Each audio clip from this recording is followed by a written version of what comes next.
So there's going to be a quiz Thursday on 3.1 and 3.2, which is finding the number of protons, neutrons, electrons, the atomic number,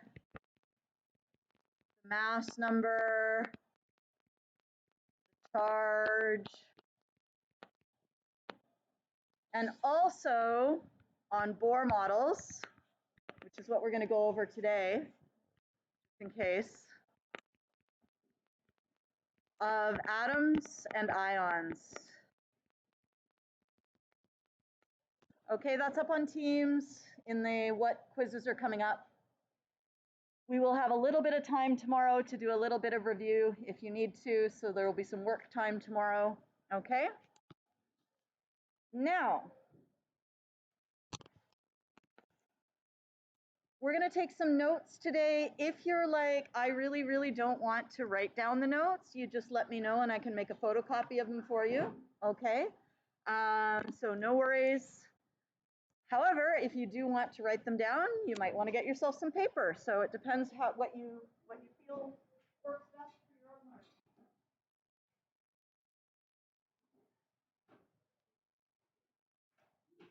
That is nothing to do with breaking bad. Heisenberg was around before breaking bad. He's a scientist. That's why the chemistry teacher, it would be like me calling myself Bohr or Einstein. No, that's not what that is. It's about the Heisenberg uncertainty principle. That's why he may have been here.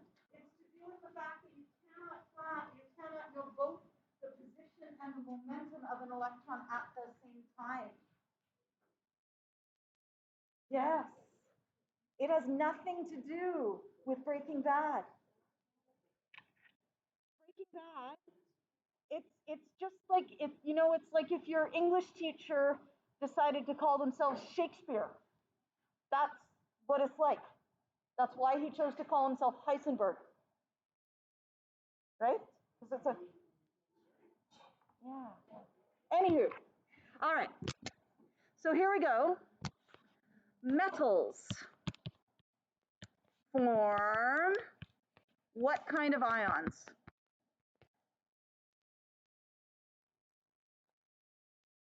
Is it locked? Is it locked? What? That's weird. Okay, leave it ajar. They form cations, which are what charge? Positive. Nonmetals form what kind of ions? Anions. And those are negative. Good. Now, today we're going to be looking at forming some ions using Bohr models. So let's review a very quick bit about the Bohr model. In the Bohr model, and by the way, if you know all of this already and you just want to do the homework, this is the homework. And then this is the extra practice for the quiz, which we can have some time to work on tomorrow as well, okay? So in a Bohr model, shell number 1 has the maximum electrons equal to how many? 2. Excellent. Shell number 2, the maximum electrons is equal to 8. And shell number 3, the maximum electrons is equal to 8. Now, perhaps in grade 10 you might have learned about shell number 4 having 18 or something like that. However, after element number 20,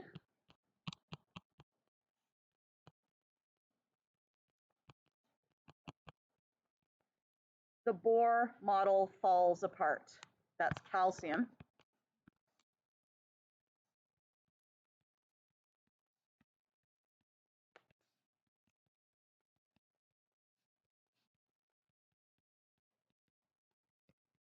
Okay, It's a good model for some things. It's really good for showing bonding, especially in some covalent compounds and things, but it really does not represent what atoms actually look like. They do not have like electrons zooming around the outside and things like that, quite like that. So,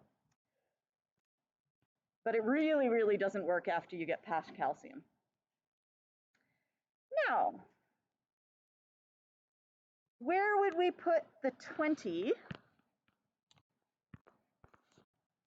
on calcium if we were writing its isotope notation? Would we put it, which of these would we do? Would we do A, B, C, or D? Where would the 20 go? C, yes. And what does 20 tell us? 20 tells us the number of what? Number of protons, excellent. Now I'd like you to get out your periodic table. It is green. If you don't have that one, there is a periodic table at the beginning of your yellow book. And does anyone need a green periodic table? Does not have one for any reason?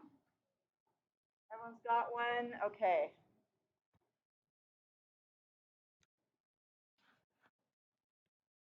What is the atomic mass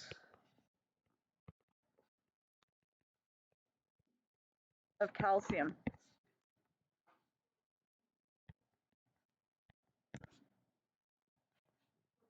40.1, yes, 40.1. What is the unit? AMU, which stands for atomic mass units. Yes, okay.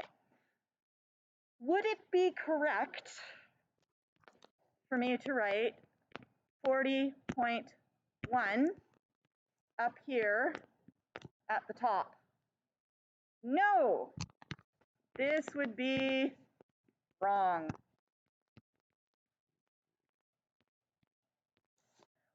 We don't put the atomic mass up there.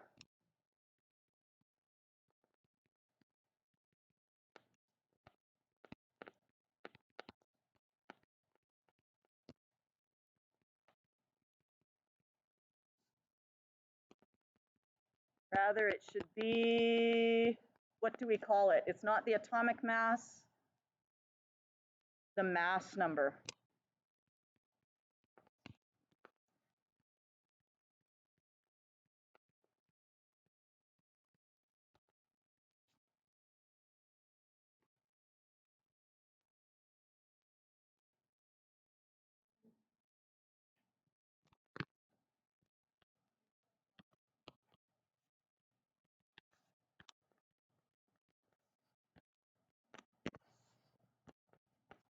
Woo.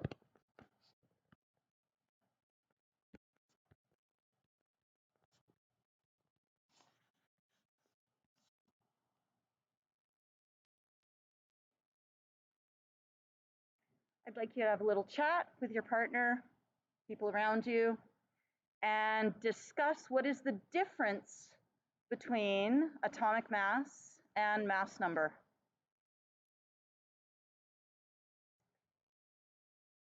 What is the difference between atomic mass and mass number?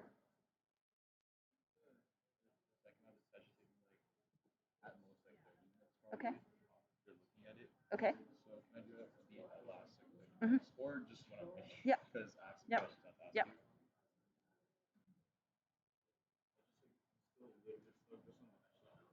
you. Mhm. Yeah.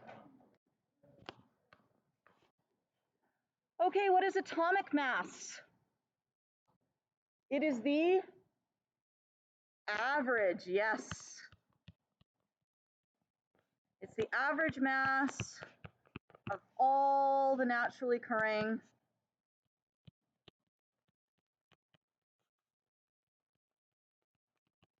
isotopes.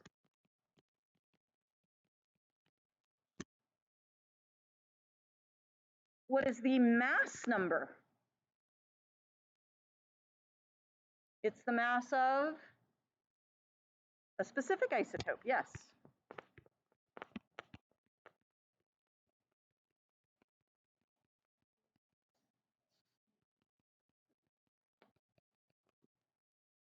Where would we find the atomic mass for an element? It's on the periodic table. Yes.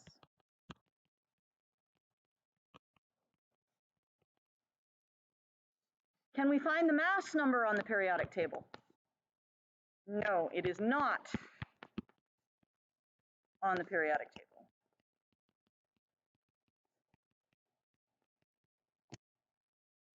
So, how do we find the mass number? Have a chat with your partner about that. How do we find the mass number?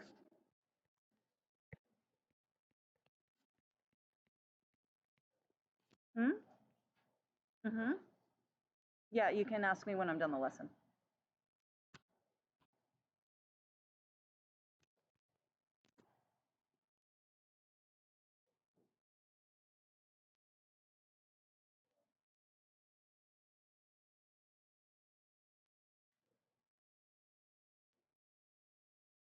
So how do we do that? Mass number. What do we need to know?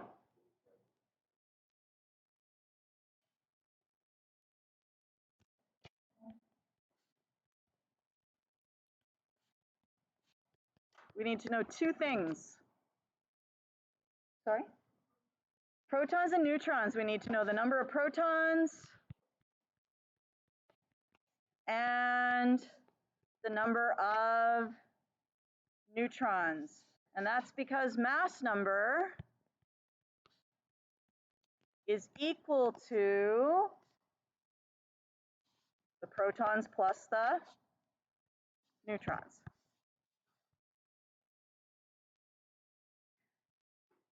So let's come up with some possible mass numbers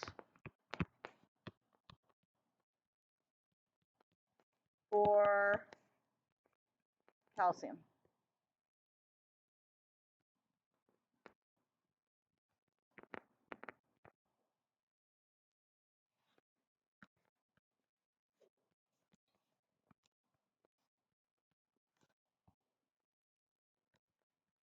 Let's come up with three. I don't know how many naturally occurring isotopes there really are, but let's just make up three of them. Have a chat with your partner, see if you can come up with some possible mass numbers for calcium.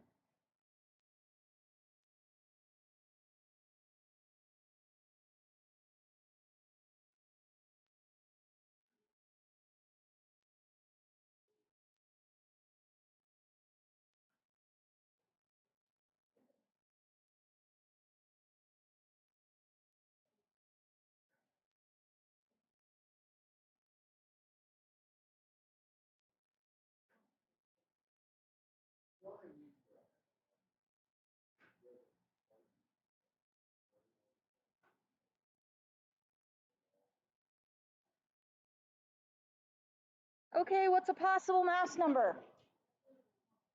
30? It's unlikely though. Why is it unlikely that the mass number is 30? Because the average is 40.1. So probably the masses of the individual isotopes are going to be close to 40. It's unusual, especially for smaller elements, for them to be really far apart. Once you get into some of the bigger ones, you can get quite a big spread though, okay?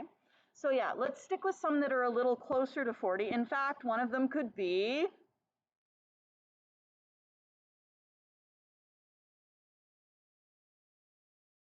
oh, you're kidding me. Something close to 40 could be 40.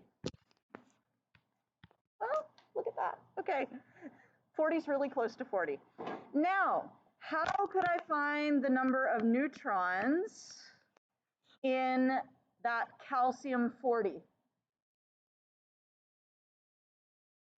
I would take the 40 and I would subtract the 20 and I would equal 20. Isn't that nice how they stack them for you like that? So you can just subtract right there, right? You can go 40 minus 20 and that gives me my number of neutrons. What's another possible mass number we could have for calcium?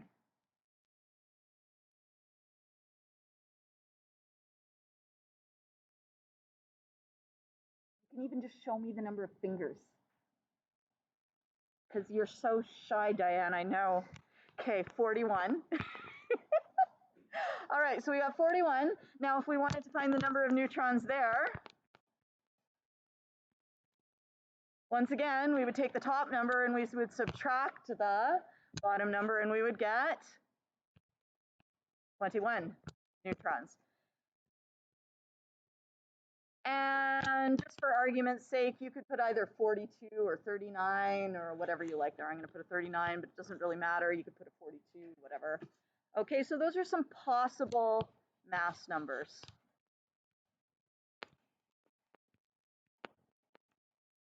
All right. Now, getting into Bohr models, you may not have heard this term before, so I'm going to teach it to you now. It's called an orbital.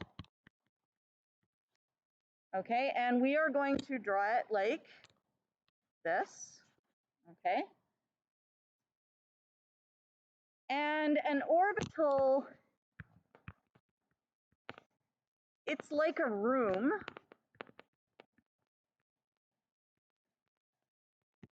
in an energy level or shell.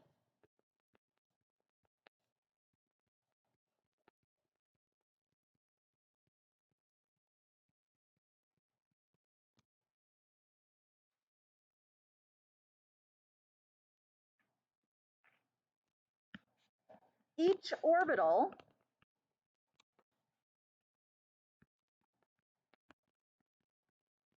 can contain a maximum of 2 electrons.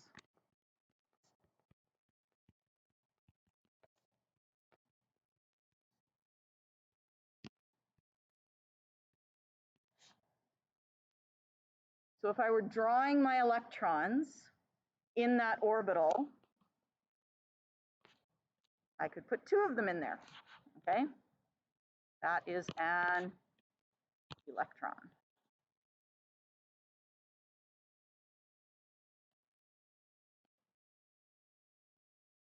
So we're going to use this orbital structure, like a little room in a shell, to help us draw a Bohr model for calcium. And I apologize for having picked such a dreadfully large atom, but it does give us lots of practice with drawing where the dots go, okay?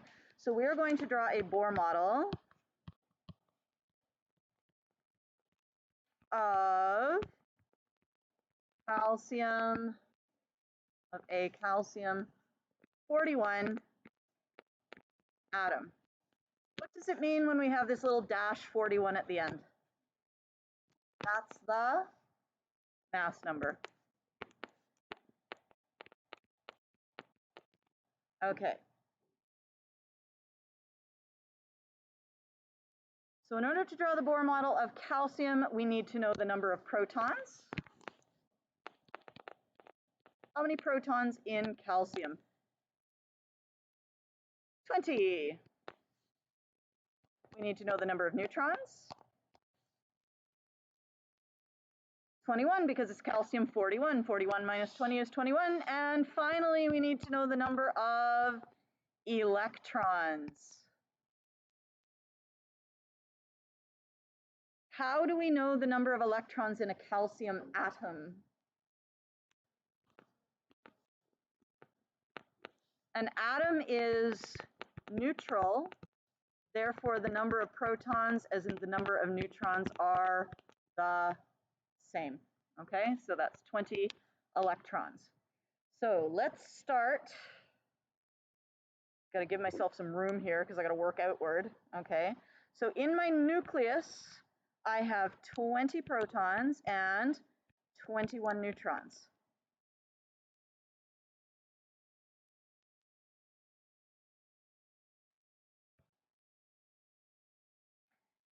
Now, shell number 1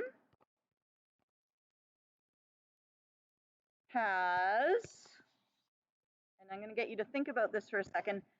How many orbitals? Think about the maximum number of electrons.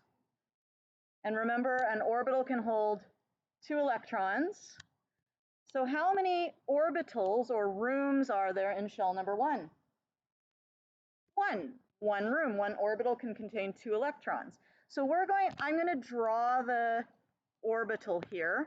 When you're drawing Bohr models, you do not need to draw the rectangles, okay? But I'm showing them here so you can see why the electrons go where they go. So we're going to put our first 2 electrons in. So they go here and here. So that's why on the first shell, you will see that the electrons are paired up.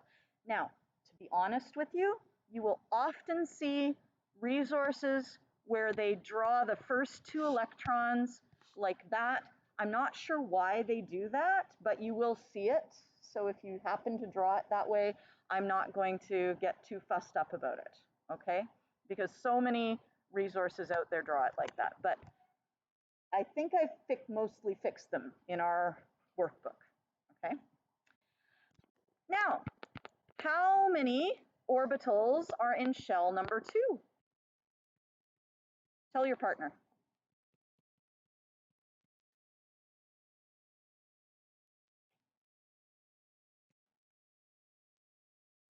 How many orbitals in shell number 2? There's 4, because each of them can contain 2 electrons. 2 times 4 is 8 electrons.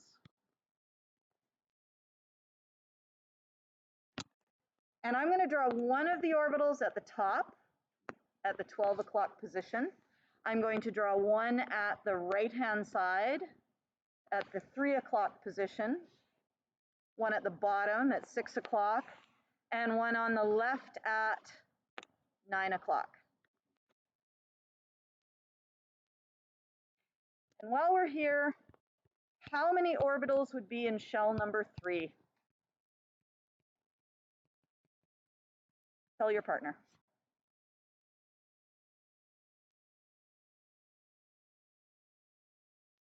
How many orbitals in shell number 3? 4, because again, it can hold a maximum of 8 electrons. Okay, now let's remember that electrons have what charge? They are negative. And what does a negative charge do to a negative charge? Negative and negative repel.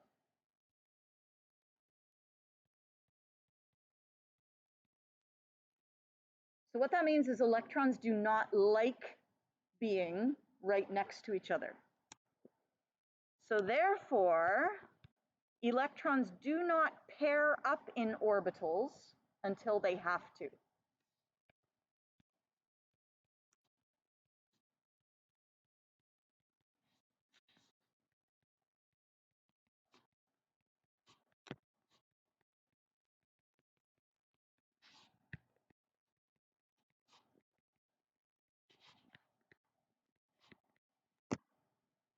Okay.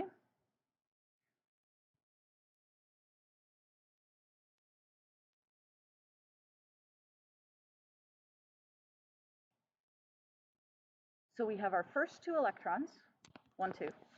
And then we have our third one. I'm going to put it at the top. You could put it anywhere really, but I like to start at the top just to be consistent. Where would I put the second one? Would the second one go in that same box? No, because they don't pair up until they have to. So technically you could put it in any one of the other boxes. I like to go around like a clock, okay, because that way I do it the same every time and I don't make as many mistakes. So I've got 1 electron at the top. I'll put my second electron at 3 o'clock, my third electron at 6 o'clock, my fourth electron at 9 o'clock. And now when I'm putting my fifth electron into that shell, where will it go? Now it can pair up. My line disappeared. That's unfortunate. Ooh, that wasn't bad. Okay, So now we have 5, 6, and then at the bottom 7, and then on the right 8. So that's 8 plus 2. Now I have 10 electrons, and remember I'm aiming for 20. So we're going to draw our third shell,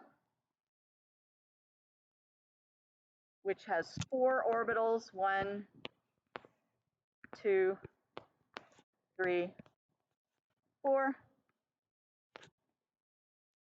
And again, I start at the top and I put in 1, and then I move to the right, I put in number 2, and then I go to the bottom, put in 3, and to the left I put in the 4th one. And now I can start pairing them up. So that's 5, 6, 7, 8, and now I am at 18 electrons.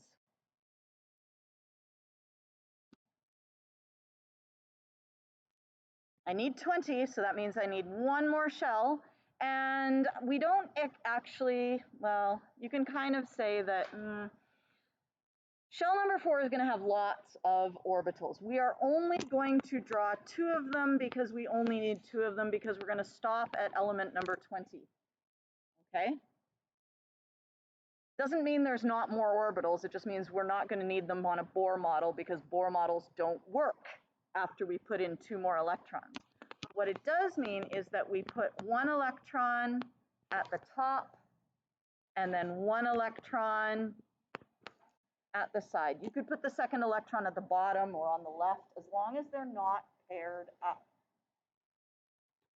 Okay, so the outer electrons are not paired because there's still orbitals for them to go into.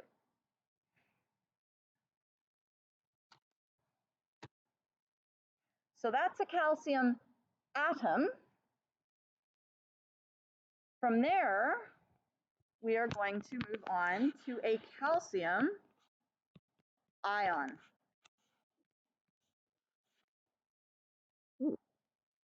And the question is, why does calcium even bother turning into an ion?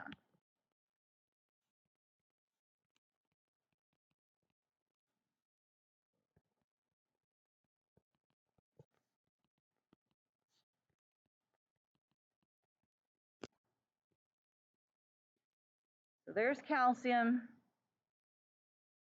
There's our question, why does calcium bother turning into an ion? Have a little chat with your neighbor, see if you can remember, maybe from this year, maybe from last year.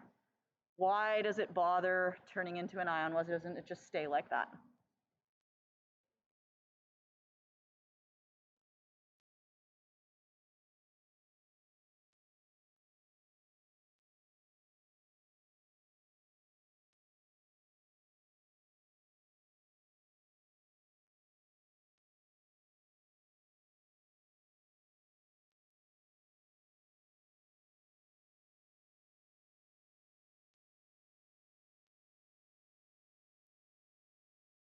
Anyone remember from past years or yes?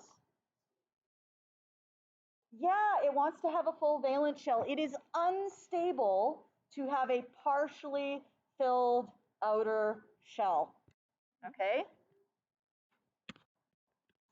A partially filled outer shell is unstable.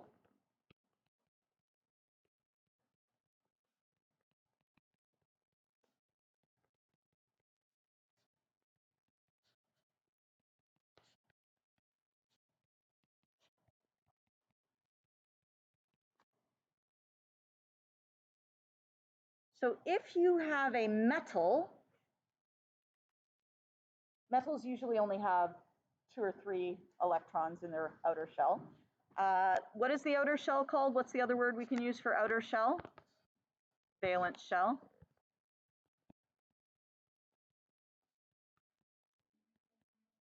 So usually metals only have 1, 2, maybe 3 electrons. So are they going to try and fill up their shell to have it fully full, or are they going to try and empty out their shell so that now they have a nice empty shell and then a full shell just inside? Yeah, metals will empty their outer shells, their valence shells.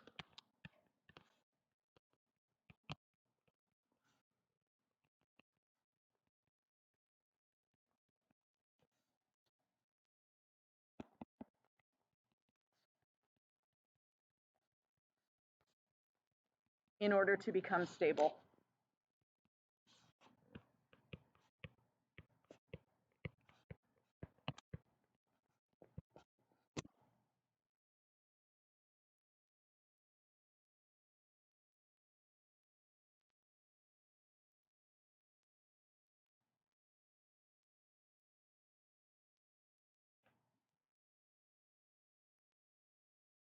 So I'm going to redraw our calcium ion, and I'm actually going to show you a trick for drawing Bohr models of an atom really quickly, okay? Without having to go like 1, 2, 3, 4, like you can just go very, very quick. And it involves using your periodic table. So go find calcium on your periodic table.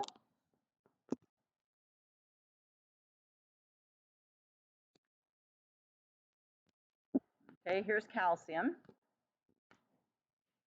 Which row is calcium in?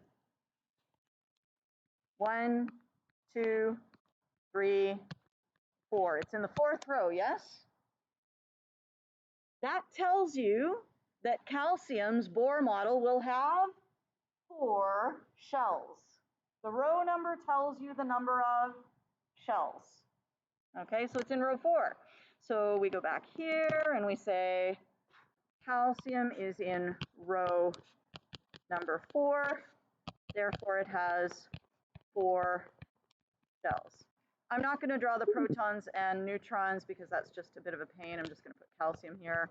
There we go. And I'm going to draw my 4 shells. 1, 2, 3, 4. And if you're ever like, I'm really bad at drawing circles, Miss Spence, you're not going to like them. Look at my circles. They almost look like triangles. Okay, so don't you worry about your circles. They can't be as bad as mine are. Or if they are, that's okay. All right, so 4 shells. Now we know that shell number 1 holds how many electrons? 2, so we just draw in 2.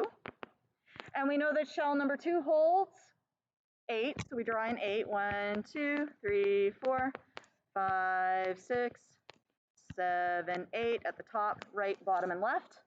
And same thing for shell number 3, it holds 8 electrons. 1, 2, 3, 4, 5, 6, 7, 8. And now we might have to like do some subtraction and figure out how many electrons we need, but there is a better way or a shorter way. Calcium is in column number 2. That means how many electrons are in its outer shell? 2. So if we go back here, calcium is in column, and if you're like not good with rows and columns, rows go this way, columns go this way. You can think of it like, you know, if you were to go to Greece and you saw those beautiful buildings like the Parthenon and all of those things, they have the columns. Which direction do columns go? Up and down. They help support the building, right? So that's a column. It's in column number 2. Therefore, it has 2 valence electrons. So we say, oh, it's got 2 valence electrons. So I draw 2. I didn't need to even count how many electrons I have or anything. I just drew 4 shells and put 2 in the outer shell, and I'm done. Okay, so that's a quick little cheat for you. Now, if I wanted to turn this from a calcium atom into a calcium ion, what would I have to do to this model? I would have to remove 2 electrons. So we're going to remove an electron, and we're going to remove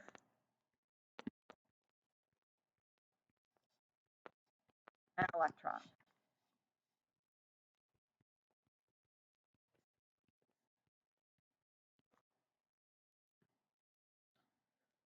If we have removed 2 electrons, what is the charge of the calcium ion?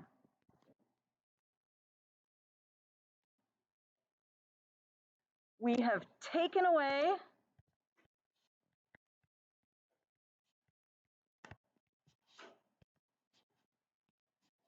2 negative charges, right? We've taken away 2 electrons.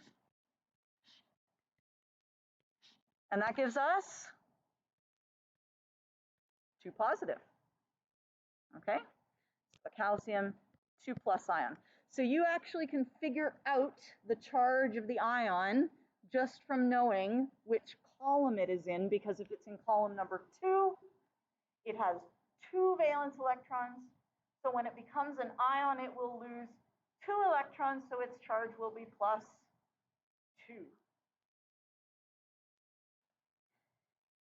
Now, if we redraw this whole thing, we will now have a calcium ion. So this is the calcium atom. How many shells will be left in the calcium atom, or sorry, ion? How many shells will be left with stuff in them? 1, 2, 3, and then the 4th shell, there's nothing in it anymore. So when I redraw my atom as an ion, I've got calcium, and then I have 2 electrons in the first shell, 8 electrons on the second shell, 8 electrons on the third shell,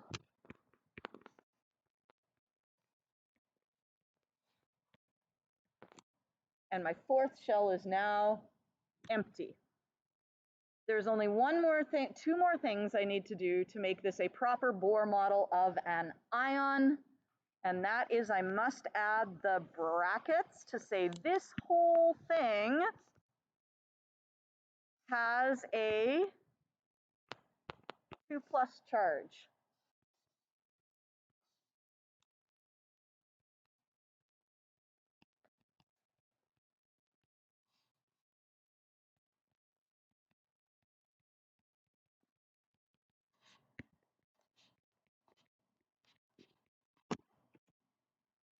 Okie dokie. Nonmetals work the same way, except for nonmetals, instead of removing electrons, what do? We put electrons in. Okay, so you'll have a shell that's almost full. You'll be like, ooh, there's a little gap here, right? That orbital is not yet full, and you'll be putting in extra electrons. So at this point, we have covered everything I covered with my previous 2 blocks. So you can be working on page 43, which is like doing Bohr models of ions. You can be working on pages 102 to 104, which is a little bit of review of some substances and particles and things like that. Pure substances, compounds, elements. I do have a vocab sheet for you that I will hand out that might be helpful with that. And then if you have extra time, you can do some extra practice for the quiz on Thursday. And we will have time to work on this a little bit more tomorrow. Okay?